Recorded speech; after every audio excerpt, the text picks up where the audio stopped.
कहिलेकाहीँ मानिसहरू मलाई पागल भन्छन् किनकि म त्यहाँ सपना देख्छु जहाँ उनीहरू केवल अँध्यारो देख्छन्, जहाँ उनीहरू अन्त्य देख्छन् म त्यहीँबाट नयाँ सुरुवात देख्छु।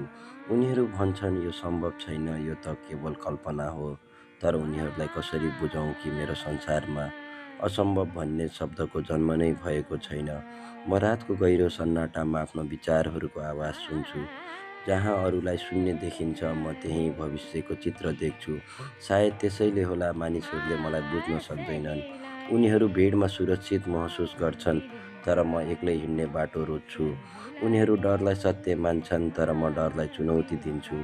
म आफ्नै बाटोमा हिँड्छु, आफ्नै सोचसँग लड्छु र कहिलेकाहीँ आफ्नै सपनाहरूको मलामी पनि बन्छु।